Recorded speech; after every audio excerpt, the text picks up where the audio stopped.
नमस्कार मेरे प्यारे साथियों, मेरे प्यारे बच्चों, कैसे हैं आप सब।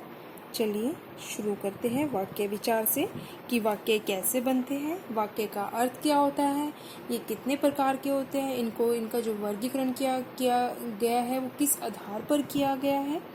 तो चलिए शुरू करते हैं। वाक्य क्या होते हैं, ठीक है। वाक्य जो होते हैं वो कैसे बनाए जाते हैं। देखो, शब्दों से बनाए जाते हैं और शब्द कैसे बनाए जाते हैं, वर्णों से बनाए जाते हैं।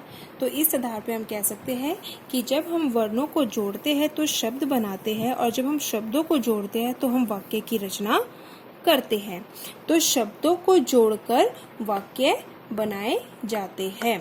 कैसे वाक्य, देखिए, जो शब्द या जो वाक्य पूर्ण अर्थ प्रकट करते हैं, ठीक है, जो वाक्य पूर्ण रूप से अर्थ प्रकट करते हैं उस शब्द समूह को वाक्य कहते हैं। अर्थात जो शब्द अर्थ प्रकट नहीं करते तो उसका भाव भी प्रकट नहीं होगा कि हम जो बात कह रहे हैं किसी व्यक्ति से, अगर उसका अर्थ ही समझ में नहीं आएगा तो वह वाक्य नहीं कहलाए जाएंगे।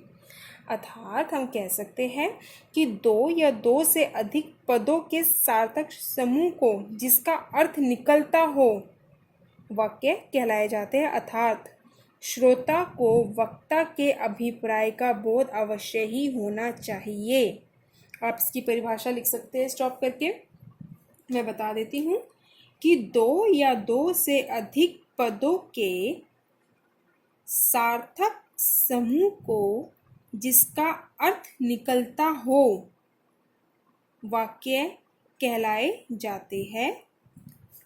अर्थात श्रोता को वक्ता के अभिप्राय का बोध अवश्य ही होना चाहिए, ठीक है। तो शब्दों को जोड़कर वाक्य बनाए जाते हैं। पूर्ण रूप से अर्थ प्रकट करने वाले शब्द समूह को वाक्य कहते हैं। अब हम इसके अंग की बात करें कि वाक्य के कितने अंग होते हैं। दो अंग होते हैं, उद्देश्य और विधेय। देखिए, उद्देश्य क्या होता है, वाक्य का उद्देश्य क्या कहलाया जाएगा, वाक्य का कर्ता। अर्थात वाक्य में किसके बारे में बात की जा रही है, ठीक है। जैसे मोहन पढ़ रहा है, यहाँ इस वाक्य में वाक्यकर्ता कौन है, मोहन है। क्यों, क्योंकि यहाँ पे मोहन के विषय में बात की जा रही है कि मोहन क्या कर रहा है, पढ़ रहा है। तो वाक्यकर्ता क्या हुआ, मोहन। तो उद्देश्य क्या हो जाएगा, मोहन। तो उद्देश्य का वर्णन करेंगे कि वाक्य का जो कर्ता होता है, अर्थात जिसकी बात की जा रही है, वह हमारा होता है उद्देश्य। और विधेय क्या होगा कि जो वाक्य का कर्ता है वह कार्य क्या कर रहा है। जैसे मैंने उदाहरण क्या दिया था आपको, मोहन पढ़ रहा है, तो उद्देश्य क्या हो गया इसके अंतर्गत, मोहन। और विधेय क्या होएगा, क्या हो जाएगा कि वह पढ़ रहा है। तो वाक्य में जो कर्ता होता है उसके द्वारा क्रिया क्या की जा रही है, वह हमारा सारा विधेय के अंतर्गत आ जाता है, ठीक है। अब हम इसमें क्या पढ़ेंगे कि वाक्य का जो प्रकार है, वाक्य का जो वर्गीकरण है, वो दो आधार पर किया गया है, ठीक है। एक तो अर्थ के आधार पर, ठीक है, और रचना के आधार पर। अर्थ के आधार पर इसके 8 प्रकार हैं और रचना के आधार पर इसके 3 प्रकार हैं। हम दोनों के बारे में वर्णन करेंगे, ठीक है। चलिए आगे बढ़ते हैं। तो चलिए बच्चों, अब हम वाक्य के प्रकार पढ़ेंगे किसके आधार पर, अर्थ के आधार पर, और इसके बाद मैं आपको पढ़ाऊंगी रचना के आधार पर। बहुत ही आसान है, ठीक है। अर्थ के आधार पर जो हमारे वाक्यों का वर्गीकरण किया गया है वो उसमें 8 प्रकार बताए हैं, ठीक है। मैंने 8 प्रकार आपके सामने लिख दिए। मैंने इसकी परिभाषा नहीं लिखी है, मैंने सिर्फ केवल उसके उदाहरण लिखे जिसकी वजह से आपको बहुत जल्दी से समझ में आ जाएगा। और परिभाषा मैं साथ के साथ आपको बताती जाऊंगी। आप वीडियो स्टॉप करके लिख सकते हो परिभाषा, ठीक है। तो सबसे पहले हमारा इसमें विधानवाचक। देखिए, विधानवाचक जो हमारे वाक्य होते हैं वो ऐसे वाक्य होते हैं जिनमें क्रिया के करने या होने का बोध होता है, ठीक है। जैसे परिभाषा में आपको बता रही हूँ, जिन वाक्यों में क्रिया के करने या होने की सूचना मिले वह हमारे विधानवाचक वाक्य होते हैं। जैसे मोहन पढ़ रहा है, इसमें देखिए विधानवाचक जो वाक्य होते हैं हम उसे साधारण वाक्य भी कह सकते हैं, क्योंकि इसके अंतर्गत उद्देश्य होता है और विधेय होता है, यानी कि जो वाक्य का कर्ता होता है उसके बारे में वर्णन किया जाएगा और साथ ही साथ उसके द्वारा कार्य क्या किया जा रहा है उसका वर्णन किया जाएगा। तो देखिए बहुत ही साधारण वाक्य है कि मोहन पढ़ रहा है। तो ऐसे जो वाक्य होते हैं वो होते हैं हमारे विधानवाचक। ठीक है, नेक्स्ट है हमारा निषेधवाचक। निषेध मतलब नहीं। ठीक है, यानी कि जब कार्य नहीं किया जा रहा हो। जैसे मैं इसका परिभाषा बताऊंगी, जिन वाक्य में कार्य ना होने का भाव प्रकट होता है। क्लियर है, जिन वाक्य में कार्य ना होने का भाव प्रकट होता है ऐसे वाक्य हमारे निषेधवाचक वाक्य कहलाते हैं। जैसे विधान में क्या था कि मोहन पढ़ रहा है, निषेध में क्या हो जाएगा कि मोहन नहीं पढ़ रहा है। ठीक है, तो ये हो गया हमारा निषेधवाचक वाक्य। ठीक है, उसके बाद नेक्स्ट है हमारा प्रश्नवाचक। बहुत ही आसान है, जिसमें हम प्रश्न पूछते हैं। परिभाषा की बात करें तो जिन वाक्यों से किसी प्रकार का प्रश्न पूछने का ज्ञान होता है या बोध होता है उन्हें प्रश्नवाचक वाक्य कहते हैं। जैसे क्या मोहन पढ़ रहा है, क्या बच्चे खेल रहे हैं। इसका मतलब क्या है कि हम प्रश्नवाचक के अंतर्गत प्रश्न पूछते हैं। नेक्स्ट है संदेहवाचक। संदेह जब हम किसी कार्य के में जब संदेह हो। ठीक है, जैसे उसकी बात करेंगे, जिन वाक्यों से संदेह की भावना प्रकट होती है कि जो कार्य है वह हो रहा है या नहीं हो रहा है, जिसके विषय में पूरी जानकारी नहीं होती। जैसे शायद मोहन पढ़ रहा है, हो सकता है आज वर्षा हो जाए, है ना, निश्चित नहीं है। तो यहाँ पर क्या है, संदेहवाचक हो जाएंगे हमारे ऐसे वाक्य। नेक्स्ट है हमारा विस्मयवाचक। ठीक है, विस्मयवाचक वाक्य कौन से हैं? देखिए, जिन वाक्यों से आश्चर्य, घृणा, क्रोध आदि भावों की अभिव्यक्ति होती है उन्हें हम विस्मयवाचक कहते हैं। ठीक है, विस्मयवाचक जिसमें कि हम आगे पढ़ेंगे विस्मयादि बोधक, इसके अंतर्गत क्या होता है, हमारे भाव आते हैं। जैसे घृणा करना और आश्चर्य होना, क्रोध करना, हमारी जितनी भी भावनाएं आती है वो हमारे विस्मयवाचक के अंतर्गत आती है। और जब हम उन्हीं भावनाओं को व्यक्त करते हैं तो ऐसे वाक्य हमारे क्या बन जाते हैं, विस्मयवाचक वाक्य बन जाते हैं। अरे मोहन पढ़ रहा है। ठीक है, तो यहाँ पे क्या हो रहा है, आश्चर्य हो रहा है कि मोहन पढ़ रहा है। वाह आज तो वर्षा हो रही है ना, इसमें खुशी का भाव जागृत हो रहा है। तो ऐसे वाक्य हमारे क्या हो जाएंगे जिसमें भावनाएं प्रकट होती है, वो होते हैं हमारे विस्मयवाचक वाक्य। नेक्स्ट है हमारा इच्छावाचक। इच्छावाचक में क्या हो जाएगा, देखिए, जिन वाक्यों में इच्छा, आशीष, शुभकामना आदि का ज्ञान हो वहाँ इच्छावाचक होता है। ठीक है, जैसे प्रभु मोहन को लंबी उम्र दे, यहाँ पे इच्छा प्रकट की जा रही है। तुम्हारा कल्याण हो, आशीष यानी कि आशीर्वाद दिया जा रहा है। तो जब हम किसी को आशीर्वाद देते हैं, किसी के लिए शुभकामना करते हैं या अपनी इच्छा प्रकट करते हैं तो वह हमारे इच्छावाचक कहलाते हैं। नेक्स्ट है हमारा संकेतवाचक। ठीक है, जिन वाक्यों से संकेत यानी कि शर्त का बोध होता है, अर्थात एक क्रिया का होना किसी दूसरी क्रिया पर निर्भर होता है। अर्थात जब कोई क्रिया घटित होती है और वह क्रिया जब किसी दूसरी क्रिया पर निर्भर होती है तो ऐसी जो वाक्य होते हैं हमारे संकेत वाचक के अंतर्गत आते हैं। जैसे उदाहरण देखिए, यदि मैं कहता तो मोहन पढ़ता, यानी कि एक क्रिया किसके ऊपर हो रही है, दूसरी क्रिया के ऊपर निर्भर हो रही है। अगर वर्षा होगी तो फसल भी अच्छी होगी। ठीक है ना, तो यहाँ पे भी क्या हो रहा है कि एक क्रिया दूसरी क्रिया पर निर्भर हो रही है। अगर वर्षा हुई तो फसल भी अच्छी होगी। तो ये हो गया संकेतवाचक। क्लियर।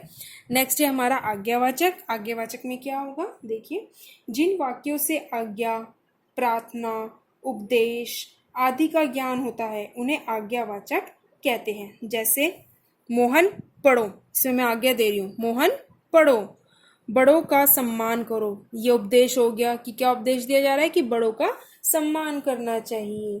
बाजार जाकर फल ले आओ, आज्ञा दी जा रही है। तो जब हम आज्ञा की बात करते हैं, प्रार्थना की बात कर रहे हैं, उपदेश की बात कर रहे हैं तो ऐसे वाक्य हमारे आज्ञावाचक के अंतर्गत की श्रेणी में आ जाते हैं। तो ये हमारे हो गए 8 प्रकार हो जाते हैं हमारे अर्थ के आधार पर। विधानवाचक, निषेधवाचक, प्रश्नवाचक, संदेहवाचक, विस्मयादिवाचक, इच्छावाचक, संकेतवाचक और आज्ञावाचक। आगे आपको बस करना क्या है कि इसमें ये 8 प्रकार आपको लर्न होने चाहिए, क्योंकि जब आपको ये याद हो जाएंगे तो आप जैसे ही इनको पढ़ेंगे तो उसके आधार पर आपको वर्गीकरण या इसके शब्द आप बहुत आसानी से बना सकते हैं, क्योंकि इसमें अगर आपको इन सारे शब्दों का अर्थ पता होगा तो आपको वाक्य बनाने में कोई परेशानी नहीं होगी। तो चलिए अब हम इसका आगे का भाग करते हैं रचना के आधार पर। ठीक है बच्चों, अब हम पढ़ेंगे रचना के आधार पर वाक्य। ठीक है, रचना के आधार पर वाक्य 3 प्रकार के होते हैं, सरल वाक्य, संयुक्त वाक्य और मिश्रित वाक्य। ठीक है, देखिए सरल वाक्य कौन से होते हैं। सरल वाक्य जैसे कि शब्द से ही ज्ञात हो रहा है, सरल जिसमें बहुत ही साधारण वाक्य आते हैं, जैसा कि हमने अर्थ के आधार में पढ़ा था ना। विधानवाचक, उसमें क्या आते हैं, साधारण वाक्य तो आते हैं, हमारे सामान्य वाक्य तो आते हैं जिसमें एक उद्देश्य होता है और एक विधेय होता है। ऐसे अर्थ के आधार पर जो सरल वाक्य है उसमें भी क्या है कि एक उद्देश्य होगा और एक विधेय होगा और इन दोनों को जोड़कर वाक्य बन जाता है। जैसे राकेश ने भोजन किया, इसमें क्या है, एक उद्देश्य है और एक ही विधेय है। जैसे मोहन पढ़ रहा है, साधारण वाक्य है, सरल वाक्य है। राकेश ने भोजन किया, ठीक है। रीना पुस्तक पढ़ रही है, ऐसे वाक्य कौन से होते हैं, सरल वाक्य होते हैं। विधानवाचक वाक्य होते हैं, ठीक है, जिसमें सामान्य वाक्य होते हैं जिसमें एक ही हमारा उद्देश्य होगा और एक ही हमारा विधेय होगा। तो ये होते हैं हमारे सरल वाक्य। इतना क्लियर है। अब आगे हमारा दूसरा है संयुक्त वाक्य। देखो जैसे शब्द से ही हमें इसका अर्थ पता चल रहा है। संयुक्त वाक्य कौन से होते हैं, जिसमें जोड़ा जा रहा है। संयुक्त मतलब जोड़ना, ठीक है। तो जहाँ 2 से अधिक सरल वाक्य या उपवाक्य को जोड़ा जाता है, किसके साथ जोड़ा जाता है, कैसे शब्दों के साथ जोड़ा जाता है, और, तथा, किंतु, परंतु, अथवा, लेकिन, पर, इसलिए, ये वाले शब्द, जब हम इन शब्दों का सहारा लेकर 2 या 2 से अधिक वाक्यों को जोड़ते हैं तो वह हमारे होते हैं संयुक्त वाक्य। ठीक है, जैसे रमेश पढ़ रहा है और सुरेश सो रहा है। देखो 2 अलग अलग वाक्य हैं जिसके अंदर एक उद्देश्य है और एक विधेय है, एक उद्देश्य है और एक विधेय है ना। और ये दोनों शब्द क्या है, ये दोनों वाक्य क्या कर रहे हैं, जुड़ रहे हैं, किससे, और से। ठीक है, दूसरा उदाहरण है, मोहन के पिता अध्यापक है, रोहन के पिता चिकित्सक है। 2 वाक्य है, ठीक है, और वो दोनों जोड़े जा रहे हैं, किससे, तथा से। अगर मैं आपसे पूछूं कि जो हमारे ये शब्द है, और, तथा, किंतु, परंतु, अथवा, इसलिए, ये हमारे कौन से शब्द होते हैं, ये हमारे शब्द कहलाए जाते हैं समानाधिकरण समुच्चय बोधक शब्द, जिनका मैं आपको अपने आगे आने वाली वीडियो में इसका पूरा वर्णन करूंगी। ठीक है, तो जो हमारे संयुक्त वाक्य होते हैं उसके अंतर्गत 2 या 2 से अधिक उपवाक्य को जोड़ा जाता है, किसके माध्यम से, समानाधिकरण समुच्चय बोधक शब्दों के माध्यम से। और समानाधिकरण समुच्चय बोधक शब्द कौन से होते हैं, और, तथा, या, किंतु, परंतु, अथवा, लेकिन, पर, इसलिए। ठीक है, ये सारे शब्द होते हैं जिनका सहारा लेकर हम 2 या 2 से अधिक शब्दों को जोड़ते हैं। जैसा कि मैंने आपको उदाहरण में बताया कि रमेश पढ़ रहा है और सुरेश सो रहा है। ये 2 वाक्य को हमने जोड़ा है किससे, समानाधिकरण समुच्चय बोधक शब्द से। मोहन के पिता अध्यापक है तथा रोहन के पिता चिकित्सक है, और हमने इन दोनों वाक्यों को जोड़ने का कार्य किया है किससे, समानाधिकरण समुच्चय बोधक शब्द से, तथा, और। ठीक है, तो सरल वाक्य कौन से होंगे, जिसके अंतर्गत हमारे सामान्य वाक्य आते हैं, जिसके वाक्य में केवल एक उद्देश्य होता है और एक विधेय होता है। वहीं जो संयुक्त वाक्य होते हैं उसके अंतर्गत क्या होता है कि इसके अंतर्गत हम 2 या 2 से अधिक वाक्यों या उपवाक्यों को जोड़ने का काम करते हैं, लेकिन उन दोनों वाक्यों को जोड़ने के लिए हमें समानाधिकरण समुच्चय बोधक शब्दों का प्रयोग करना पड़ता है, और उन शब्दों का वर्णन मैंने नीचे आपको बता दिया है कि हमारे कौन कौन से शब्द होते हैं। ठीक है, इतना क्लियर है। अब हमारा तीसरा क्या है इसके अंतर्गत? मिश्रित। देखिए बच्चों, अब हम करेंगे मिश्रित उपवाक्य, मिश्रित वाक्य। ठीक है, ये हमारा तीसरा प्रकार है रचना के आधार पर वाक्य का। तो मिश्रित वाक्य हमारे कौन से होते हैं? मिश्रित होते हैं हमारे ऐसे वाक्य जिनमें एक जो वाक्य होता है वो प्रधान होता है और जो दूसरा वाक्य होता है वो पहले वाक्य के ऊपर आश्रित होता है, या फिर ये कह सकते हैं कि इसके अंतर्गत भी दो वाक्यों को जोड़ा जाता है, लेकिन अंतर क्या है कि इसके अंतर्गत एक वाक्य दूसरे वाक्य के ऊपर आश्रित रहता है। अर्थात एक वाक्य का अर्थ तभी स्पष्ट होगा जब उसके साथ दूसरा वाक्य जुड़ा होगा। ठीक है, तो मिश्रित वाक्य कौन से हुए? जिन वाक्यों में एक प्रधान उपवाक्य होता है और अन्य जो अन्य वाक्य होता है वो आश्रित उपवाक्य होता है, यानी कि एक वाक्य दूसरे वाक्य के ऊपर आश्रित होता है, निर्भर रहता है। ठीक है, इसमें भी क्या होता है? दो वाक्यों को जोड़ने का काम किया जाता है। इसमें भी दो वाक्यों को जोड़ा जाता है, लेकिन किसके साथ? व्याधिकरण समुच्चय बोधक के साथ। देखिए, आप इसमें कंफ्यूज मत होना। जो हमारे समुच्चय बोधक होते हैं वो दो प्रकार के होता है। एक होते हैं समानाधिकरण और दूसरा होता है व्याधिकरण। ठीक है, और व्याधिकरण के जो शब्द सूचक होते हैं कौन से होते हैं? जितना, उतना, जैसा, वैसा, जब, तब, यदि, तो, यद्यपि, तथापि, कि। ठीक है, तो ऐसे शब्द क्या होते हैं? ऐसे शब्दों का प्रयोग करके हम दो वाक्यों को जोड़ते हैं, जिसके कारण एक वाक्य दूसरे वाक्य के ऊपर आश्रित होता हुआ प्रतीत लगता है। ठीक है, जैसे उदाहरण देखिए, वह बोला कि रीना स्कूल नहीं जाएगी। ठीक है, वह बोला, ये वाक्य तो हो गया, एक तो यह हो गया। ठीक है, और दूसरा क्या हो गया? रीना स्कूल नहीं जाएगी। तो इन दोनों को जोड़ने का काम जो किया जा रहा है वो कौन कर रहा है? कि कर रहा है।